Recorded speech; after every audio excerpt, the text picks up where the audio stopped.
What's usually in the barges that you're hauling? Mainly grain here. We have 5 elevators to load grain. And then they unload fertilizer, liquid fertilizer, and like dry fertilizer also to Imperial down here. And how did you get into the towing, barge towing? Just needed a job. Almost 40 years ago, 39 years ago. Oh, wow. I was just a farm boy from Wisconsin. And my hometown had a barge line based there. My mom worked in the office. Started decking on a boat. Now this one's powered by air. Just the ship throttle. is what Yeah. it's called. So how does that work? Or Just has air pressure valves down there on the engine that push the throttle down and just puts more pressure and just puts it in gear and speeds it up. They're diesel engines.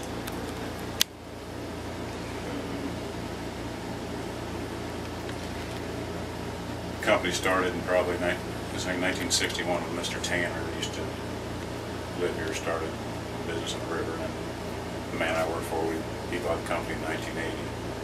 That's when I moved up here.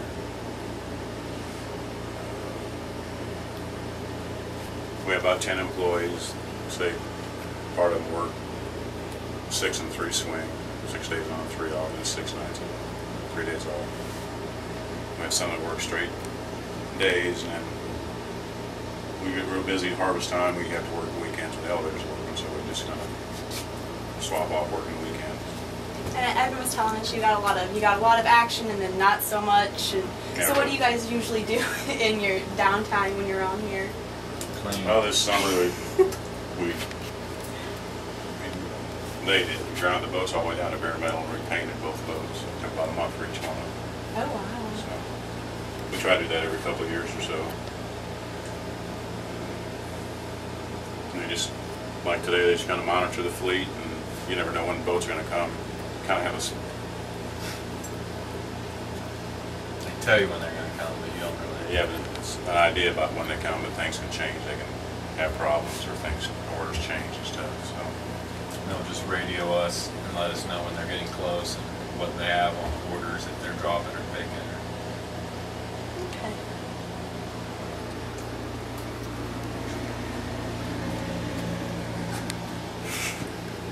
Like we worked a boat this morning actually that dropped 3 empties. We have 2 on order still left, but we don't know where they're at. They're around here somewhere. Now, you had explained earlier the process of picking up the barge and dropping them off. Did you go through that again? Pretty much the bigger boats that you see come through are your line boats, and northbound normally have the empty barges coming up from the Gulf, and then southbound they'll pick up the loaded barges. So when the empty barges come into the fleet, we'll take them out of their tow and we'll fleet them on our fleet, and then later whenever whatever elevator needs that barge, then we'll take that single barge for them to load, and then when they're done loading we put it back on our fleet, and then another boat will come southbound and pick up the loaded barge. It's an endless cycle.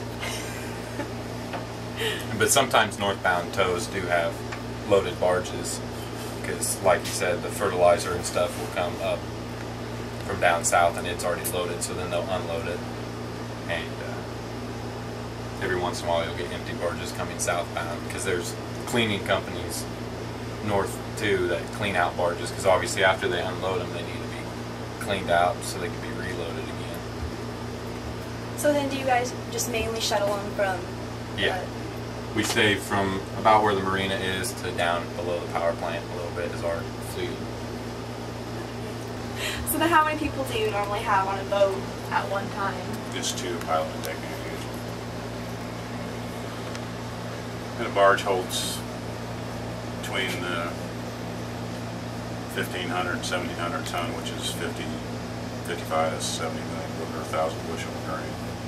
You figure your normal semi-hoppers hold about 900 bushels, so you figure it's at least 60 to 80 semi-trailers, so it's quite a bit, yeah. And you figure the tows that come through here, your biggest tow that you'll usually see is 15 barges. So take 15 times 60,000 bushel, give or take. I mean, get up there. Yeah. But then down on the lower Mississippi, those boats get a lot bigger, and you're talking 40 plus barges in a tow. I mean, they can get monstrous tows. Like he said, our boats, this boat is the bigger of the two boats. It's 850 horsepower, and you're talking boats that are 10,000 horsepower, so that are 200 feet long. Because this one's 55 feet long. Oh wow. So a lot bigger. And those people stay on the boat. They don't leave. They work at 30-30, but it's really 28 days on, and then they get 28 days off. So they live on the boat for a month at a time. Wow. Yeah, so they're gone from home for a month at a time. So, how would you hook? Do you hook the barges up to the We face up. boat? We have winches on here with cables, tighten down and it's tight to it, and then when they put them in tow, they have rigging which are ratchets, which are like a turnbuckle, or winches and cables, and hook them together and hold them tight. All right. You're kind Between of the 5 elevators, average year they probably load between 60 and 70 million bushels of grain a year. Oh So wow. one of the biggest exporters of grain on the river system. Depending on what kind of year we have. Or they have weather-wise, this year's going to. When ADM's the largest, has the largest grain belt on the island, doesn't it? ADM North, I believe it does.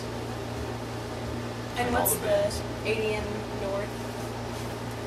You have your 3 different companies. If you see the spouts, you can see the spouts hanging over the river. Mm-hmm. The furthest one up where that crane is at, it's a crane barge, that'd be Cargill North. And then the one below it is also Cargill, and that's Cargill South. And then the one directly above the bridge is ADM North. And then ADM also owns, there's a barge right here that's half full right now. And that's ADM South, and then that furthest one down is Imperial. Okay. And then there's technically a dock at the power plant too, but they used to unload coal there for the power plant, but now they do it all by rail.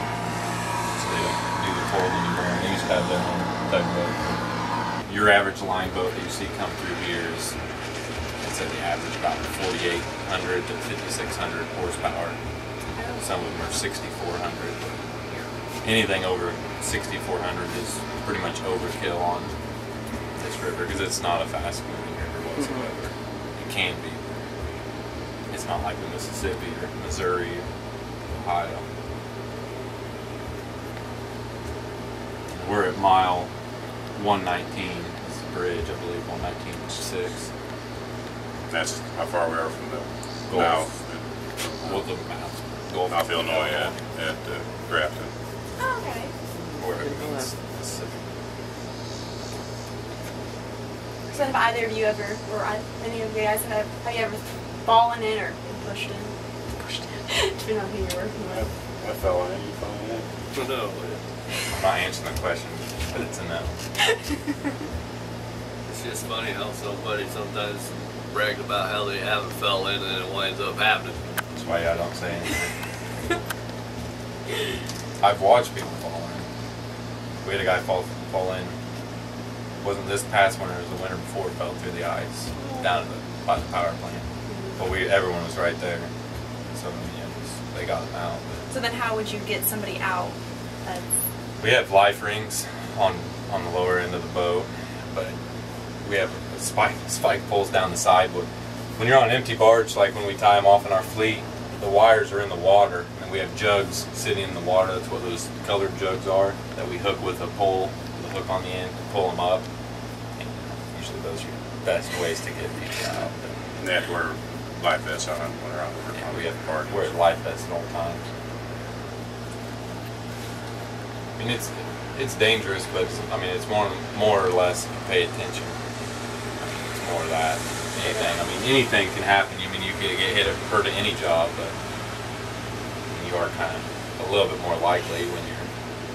I mean, the side of a barge is only 36 inches wide, and you're 13 feet off the water. And when there's a 3-foot snowdrift down the side of it, and there's no handrails, I mean, it can make for interesting They're on the things. trapeze. Yeah, pretty much. But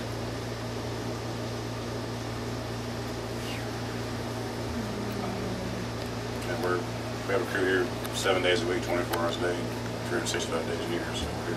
That's I what mean, we're doing. yeah, there's always somebody where you can't. I mean, if anything were to break loose, or it would just keep going. I mean, it's not gonna wait for anybody. But your barges are the one barge, like how it's pointed at the end, is a rake, and this one below it here is just a box. It's the way they're put in tow. Usually, you want your rakes out on the head because you get, you're more dynamic in the water, just like the bow of a speedboat or something. And then you usually want your rakes. It's better to face up to a rake too. You want them pointed downriver as well. For if you have to stop, you're going to throw it in reverse. Your wheel wash will go up underneath it easier, and you can slow down faster as well. And then it's actually a box inside of a box, and there's manholes throughout it. There's usually 4 to 5 compartments throughout, and then a stern compartment and a bow compartment, which they have bulkheads separating them. So if one were to get a leak and start filling, you're not going to sink the whole barge. It's just going to fill up that one, which happens quite often. Because as you can see, the newer barges compared to older barges during the winter with the ice, as bad as the ice gets here, I mean, you'll poke holes in barges pretty often. So that's another thing we are responsible for checking. When you pull a barge out of the dock, we check the drafts. You can see the numbers up and down the side of the barges. That's how many feet they're sitting in the water. Whereas, like, during high water, we'll load barges to 10-foot drafts, but in water like this, a lot of boats will not even accept any barges over 9 foot 3 inches or 9 foot 6. They'll have a limitation from their office saying that we don't want anything over this draft because your potentials of running aground are more likely, which that happens too. So then what would you do if you've got one that runs aground or pops a hole in it? Well, if we were to pop a hole in one, then we pump it out. We have pumps on the boat that we pump it out, and then we have to crawl down in them and fix them. Shingling is what it's called. You have wooden shingles that you sharpen to a point and just hammer them into the crack, and the wood will swell up and fix the hole until it can be emptied and welded. Or if it's up underneath the cargo box, because like I said, it's a box inside of a box, we have what's called jack patches, which is a jack with a patch on the bottom of it. And you jack it up and it hits the bottom of the cargo box and holds the patch down. But you have about 18 inches underneath the actual cargo box, and 36, 48 inches on the outside.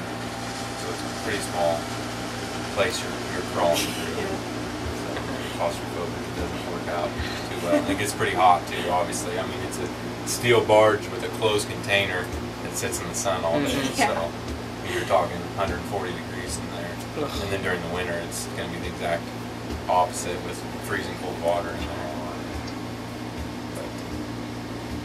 So then what would a typical day be for I start at 6, and the elevator started loading it, move barges, to the elevators they needed them, and then back out and get done loading them and working the boats. And they work 12-hour shifts, 6 to 6. So just whatever's going on for the day, every day is different. I mean, some days you can't keep caught up with the days, like today's pretty slow. We still have to have somebody here. Like today, when we got here, on Sundays we have to do, it's called VGP, which we have to check the covers of all the barges and all the rail, everything, to make sure that there's not broken lines that are left by another boat, or if there's spilt grain that we have to pick up, because you can't have any grain or anything on the barges besides what's supposed to be on the barges. And so we did our VGP inspection. And then with the river dropping out like it is, since they're tied off to the side of the river on the bank, they'll actually go up on the bank once the river drops out. So we'll have to move the wires, give them more slack, and pull them back out into the river, or vice versa. If the river's coming up, then we have to pull more slack up, push them back up on the bank so they're not far out in the river, because the farther out in the river, the more they're going to move, which they'll break the wires that they're hooked to. And then a boat showed up, and we had to, we worked it. It dropped with 3 empties down there. In the summertime, there's a lot of recreational boats out here, so you have to really be careful with them. Which is very difficult. A lot of times, like with the line boats, the ones that have 15 barge on this river, it'll take them a half mile to stop their tow. People don't realize how dangerous it is. I've had, when I used to work on the Mississippi, be going down the river with a smaller boat like this with like 2 or 3 barges, and somebody be skiing and get out in front of you a few hundred yards and fall, and you hope they get picked up in time because you can't stop that quick. We had a boat was coming upriver with empties, and of course, you figure a barge is 200. All barges are 200 feet long and 35 feet wide. Some of them are 195 foot long, but for the majority, they're all 200 feet long and 35 foot wide. So, if you have an empty barge in front of you, it's got a blind spot out in front of you, like in a tow. They're 1,000 feet long. It's more 3 football fields long. And if they have empty barge, they've probably got a quarter mile blind spot in front of them. You can see. so if you're a quarter mile in front of them, they can't even tell you're there. So. Like kind of rule of thumb, if you're out in a pleasure boat and you see a tow coming up down the river, if you can't see the pilot house which we're in, then they can't see you. So you'd be surprised you get alongside the tow. People don't realize how dangerous it is to get very close, and they have the wheel works from the engine and stuff, and that can suck people. Now, they think it's cool to ride the waves because they make it pretty good wake, but it's very dangerous. I mean, even in a big boat like this, there's times where we'll pull a barge out of their tow, for instance, and we'll go behind their wheel wash, and you'll be 100 yards below them, and just the fact that they're there and their propellers are moving will move our boat, and you can't control our boat. So I mean, you figure we sit in the water over 5 feet, whereas your boat, I mean, if you're in a speedboat, you can't imagine what the wheel wash can do to a boat like that. Of course, it could swamp you too. I mean, it'll just fill you up, and it's not going to think twice, because they have, I mean, you have to figure that the propellers on these boats, they have 4 flutes on them, and they're up to 10 feet. I mean, that's a pretty big propeller. I mean, the propellers on our boat, I don't know how. About 5 foot. They're about 5 foot, and they weigh about 660 pounds. So I mean, they're solid. This is gonna be kind of.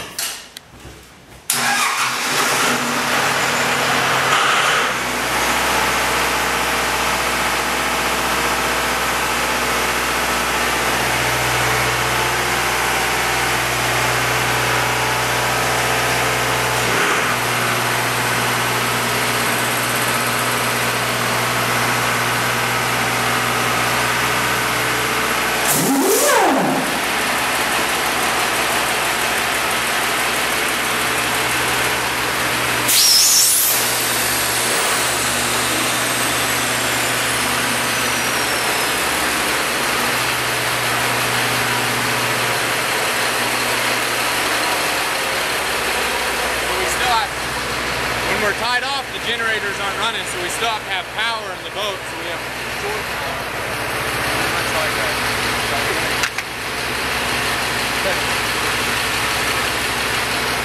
How long have you been working on the... I started part-time, and right when I turned 18, my dad made me come out and start part-time, but I've been full-time for 2 years this fall. So, like normally, we have two guys that are straight deckhands that work just 5 days a week, and then they alternate weekends during the winter. One will work one weekend, the other one will work the other weekend. And normally you start out that way so you can learn. So like when I started full time, they put me straight on the swing.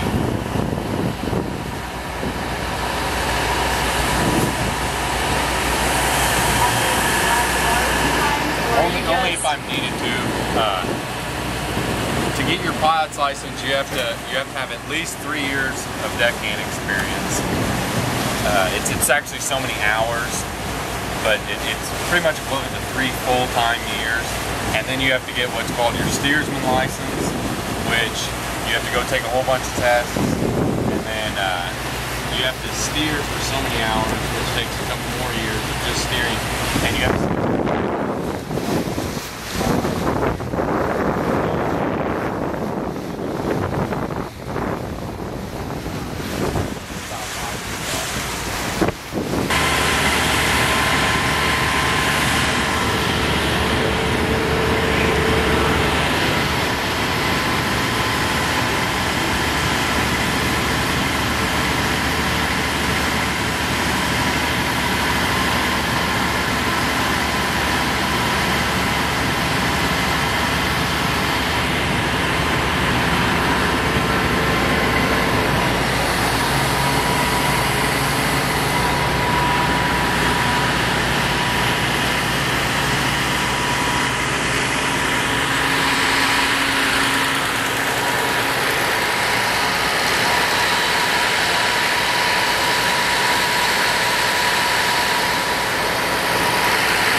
just vents really, and that's actually how they lower the engines in here.